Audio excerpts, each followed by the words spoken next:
ठाणे विधानसभा मतदारसंघात special intensive revision अर्थात विशेष मतदार यादी पुनरीक्षण मोहिमेला प्रत्यक्ष सुरुवात झाली असून नागरिकांनी आपल्या घरी येणाऱ्या बूथ लेवल ऑफिसर यांना पूर्ण सहकार्य करून मतदार नोंदणी प्रपत्र तातडीनं भरून द्यावेत असं आवाहन नोडल अधिकारी तथा निवासी नायब तहसीलदार दिनेश पैठणकर यांनी केलं आहे। त्याबाबत त्यांनी नागरिकांना पाठवलेल्या संदेशात यापूर्वी या मोहिमेची माहिती देण्यात आली होती। आता BLO अधिकारी प्रत्येक मतदाराच्या घरी जाऊन मतदार प्रगणना फॉर्म देणार असून नागरिकांनी आवश्यक माहिती अचूक भरून ती वेळेत जमा करावी असं आवाहन केले। तसंच प्रपत्र कसं भरायचं यासाठी मार्गदर्शक व्हिडिओही नागरिकांना पाठवण्यात येत असून तो काळजीपूर्वक पाहून त्यानुसार फॉर्म भरावेत असंही त्यांनी नमूद केले। मतदार यादी अचूक आणि अद्ययावत ठेवण्यासाठी ही प्रक्रिया महत्त्वाची असल्यानं सर्व नागरिकांनी प्रशासनाला सहकार्य करण्याचं आवाहन करण्यात आलं आहे। दुसरा नमुना जो आहे त्याच्यामध्ये ज्या व्यक्तीचं नाव 2002च्या यादीमध्ये नाही, त्याच्या नातेवाईकाचं पण नाही, म्हणजे आईचं पण नाही, वडिलांचं पण नाही, पत्नीचं पण नाही, अशा व्यक्तीने तो नमुना कसा भरावा हा प्रश्न आहे, बरोबर आहे। तर मग मी तुम्हाला सांगतो की त्या व्यक्तीने असा तो नमुना भरायचा आहे, बरोबर आहे। जेव्हा तुम्हाला तो एन्युमरेशन फॉर्म मिळतो तेव्हा तुमची इथे माहिती आलेली असते। अशा व्यक्तीने काय करायचं, हे दोन्ही रकाने न भरता हा रकाना भरायचा आहे। ह्या रकान्यामध्ये काय येतं, तुमची जन्मतारीख येते, इथे तुमचा मोबाईल नंबर येतो, तुमचा आधार कार्डचा नंबर येतो, तुमच्या आई वडिलांचं नातं विचारलं जातं, म्हणजे तुम्ही इथे वडिलांचं नाव लिहा। वडिलांचं नाव लिहिल्यानंतर वडिलांचा नंबर जर माहिती नसेल, आधार कार्डचा नंबर, इलेक्शन कार्डचा, तर टाकायची गरज नाही, फक्त नाते लावावं की मुलगा आहे म्हणून, आणि ते खाली आईचं नाव टाकावं, तिचं पूर्ण नाव टाकावं, आणि हा फॉर्म केवढा हा रकाना भरावा।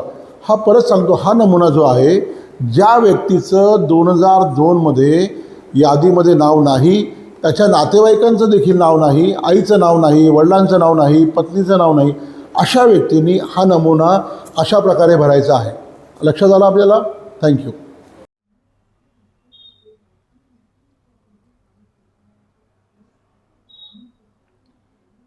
अपंग व्यक्तींच्या कल्याणासाठी तब्बल 14 कोटी रुपयांच्या विविध योजनांचा प्रस्ताव प्रशासनानं केला तयार।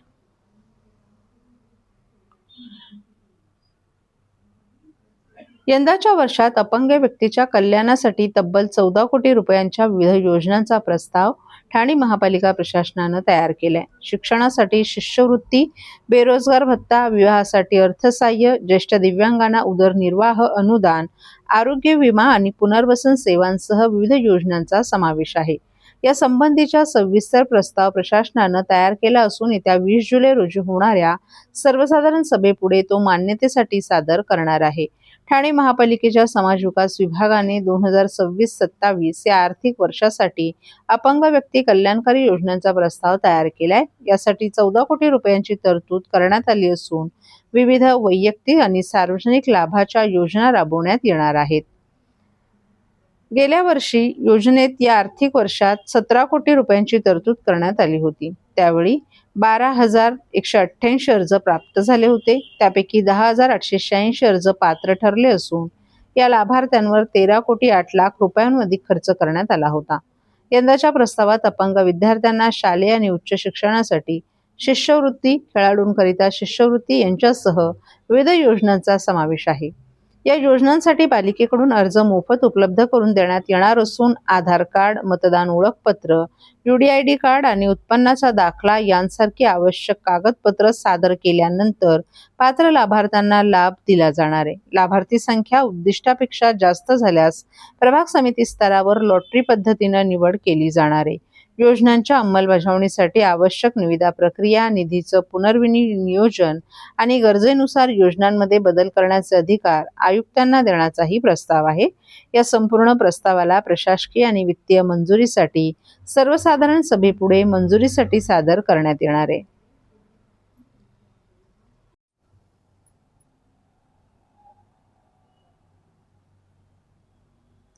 किरकोळ वादातून तरुणाचं मुंडकं वेगळं करून हत्या करणाऱ्या आरोपींना गुन्हे शाखा युनिट 4 ने केली अटक।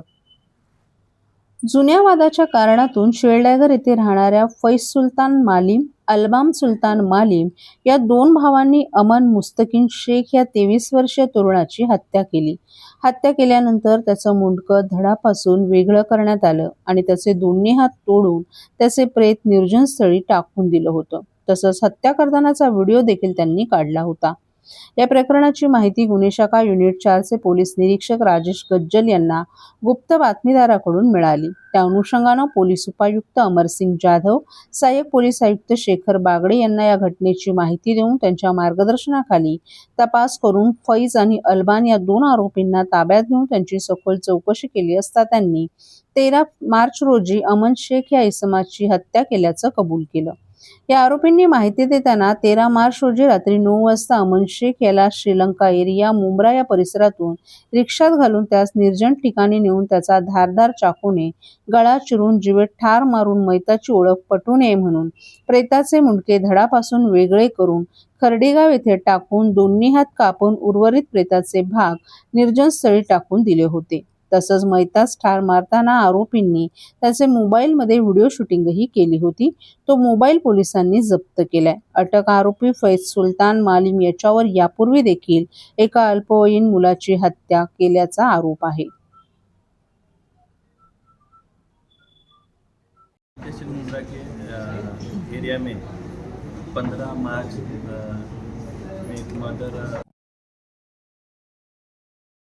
डिकम्पोज थी, उसके बारे में एक्सीडेंटल डेथ उसके बारे में क्राइम ब्रांच यूनिट 4 के पुलिस निरीक्षक पीआई गज्जल, एपीआई गोसावी और को मालूमात मिली कि ये मर्डर हुआ है। तो उसके बारे में एससीपी शेखर बागड़े के पर्यवेक्षण में इसका आगे का इंक्वायरी शुरू हुआ, जिसमें ऐसा निष्पन्न हुआ कि शेख इसका मर्डर हुआ है, जो फैज सुल्तान मालिम और अल्बान सुल्तान मालिम, इन्होंने इसका मर्डर किया है और मुंब्रा पुलिस स्टेशन में कल ऑफेंस रजिस्टर हुआ है, जिसमें पुलिस स्टेशन 20 तारीख तक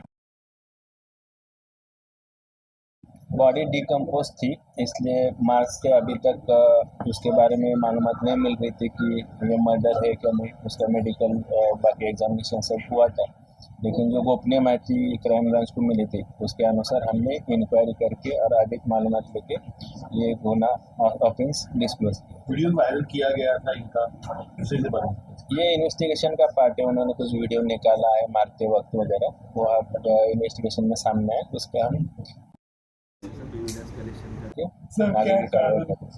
कारण उनके बीच में कुछ वाद हुआ था। ये अमन मुस्तक शेख जो मयत है, इसके अगेंस्ट पहले मोटरसाइकिल चोरी के 2 ऑफेंस रजिस्टर है और आरोपी फैज सुल्तान मालिम, इसके अगेंस्ट भी पहले एक मर्डर का ऑफेंस रजिस्टर है और एक मारामारी का ऑफेंस रजिस्टर है। अदालत पर अलग से पेश दिया था।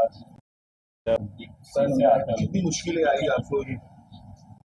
हमें क्राइम ब्रांच में जब बात मिली कि ये मर्डर हुआ है, तो उसके बारे में हमने ये 2 आरोपी के हिरासत में ले लिया। उनके पास हमने अधिक मालूमात ली, उन्होंने मर्डर कैसे किया, कहाँ किया और क्या प्रकार था। तो उसके बारे में पूरा एविडेंस कलेक्शन करने के बाद जब कंफर्म हुआ कि उन्होंने मर्डर किया, तो उसके बारे में हमने ऑफेंस रजिस्टर किया।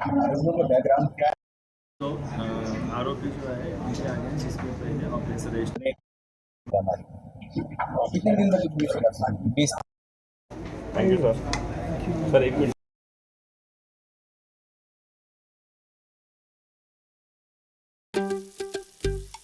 दादा, दात घासताय ना, मग पाणी का वाया घालवताय?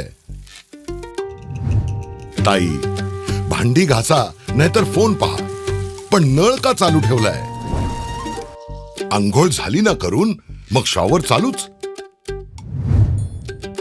कपडे धुताय पण पाणी वाया जातंय, त्याचं काय? गाडी अशी धुताय आणि उद्या पाणी कायमचं संपलं तर? पाण्यासाठी किती जणांची वणवण होते, कित्येक कुटुंबांना तर पाणी मिळतही नाहीये. पाणी बोलत नाही, पण आपण त्याची किंमत जाणली पाहिजे. पाण्याचा अपव्यय टाळा, परिस्थिती भीषण होऊ शकते. प्रत्येक थेंब जपा, पाणी वाचवा. पाणी ही निसर्गाची देणगी आहे.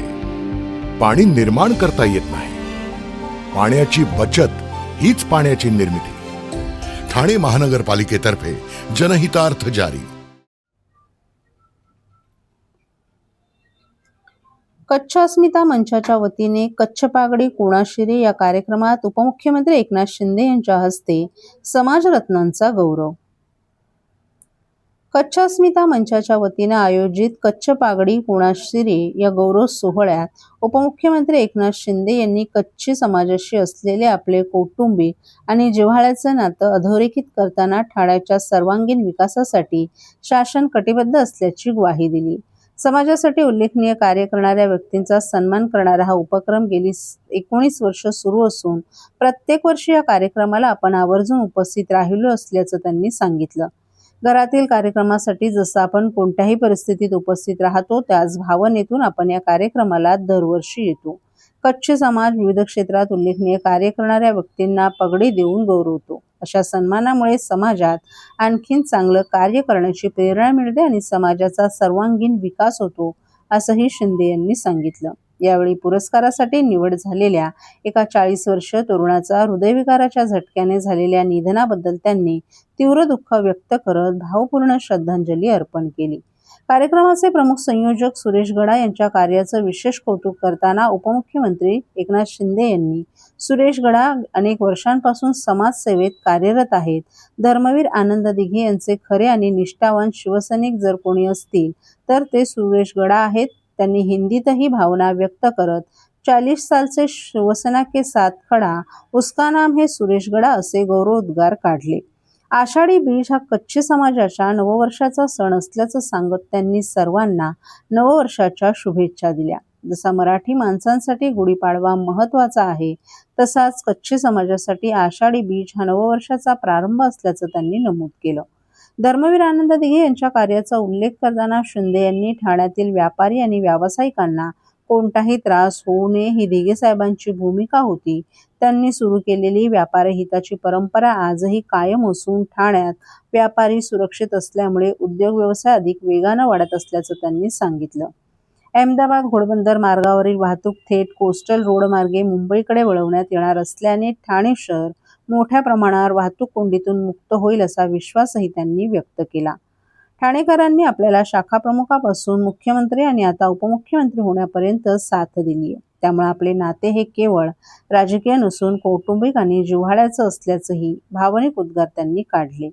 साकेत परिसरात उभारण्यात आलेल्या भव्य त्रिमंदिराचा उल्लेख करत त्यांनी आता कॅन्सर हॉस्पिटलच्या उभारणीचं काम सुरू होत असल्याची माहिती दिली. ठाण्याच्या आणखीन वेगाने विकास करण्यासाठी सर्व समाज घटकांना अधिक सुविधा उपलब्ध करून देण्याचा शासनाचा संकल्प असल्याचं त्यांनी स्पष्ट केलं. कच्छ पागडीसारख्या उपक्रमांमुळे समाजातील विविध क्षेत्रातील उत्कृष्ट व्यक्तींना प्रेरणा मिळते आणि समाज कार्याला नवीन दिशा मिळते असंही त्यांनी नमूद केलं. यावेळी आमदार मुर्जी पटेल आणि ठाणे महानगरपालिकेच्या नगरसेविका परिषा सरनाईक यांचाही त्यांनी उल्लेख केला. तसंच महापौर निवडणुकीच्या काळातील एक आठवण सांगताना कच्छ समाज झालेल्या बैठकीत एका पोलीस अधिकाऱ्याची बाळासाहेब ठाकरे यांच्याशी दूरध्वनीवरून बोलण्याची इच्छा आपण पूर्ण केली होती असं त्यांनी सांगितलं. नाही, आजचा कार्यक्रम आमचा नवीन वर्ष आषाढी बीज एकदम धामधूमने साजरा झाला आणि त्या कार्यक्रमामध्ये सतत 19 वर्ष माननीय ठाण्याचे आपले लाडके एकनाथजी शिंदे साहेब आले आणि सगळ्या समाजाला त्या आल्याबद्दल एवढा आनंद झाला का म्हणजे कुठल्या शब्दात सांगू. दरवर्षीप्रमाणे ह्यावर्षी त्यांच्या हस्ते 6 लोकांना पागडी घेऊन आम्ही त्यांचा जे विनर होते त्यांचा सत्कार केला.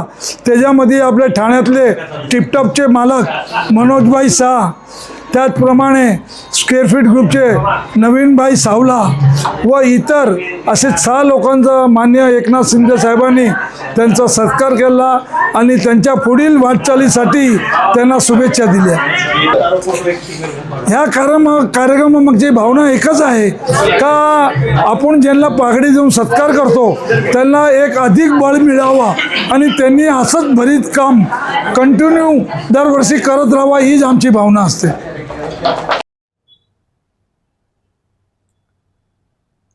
मुंब्र्यातील काळसेकर महाविद्यालयात नशामुक्त अभियान. मुंब्र्यातील काळसेकर महाविद्यालयात नशाविरोधी जनजागृतीसाठी विशेष कार्यक्रमाचं आयोजन करण्यात आलं. 5 स्टार चॅरिटेबल ट्रस्टच्या वतीने आयोजित करण्यात आलेल्या या कार्यक्रमाला ठाणे पोलीस आयुक्त आशुतोष डुंबरे, अशोक दुधे, बाळासाहेब पाटील, अनिल शिंदे, मुंब्रा पोलीस ठाण्याचे वरिष्ठ पोलीस निरीक्षक गणेश जवाडद्वाड यांच्यासह अनेक वरिष्ठ पोलीस अधिकारीही उपस्थित होते. सध्या शहरातील तरुणांमध्ये वाढत्या अंमली पदार्थाच्या व्यसनाच्या पार्श्वभूमीवर या अभियानाचं आयोजन करण्यात आलं होतं.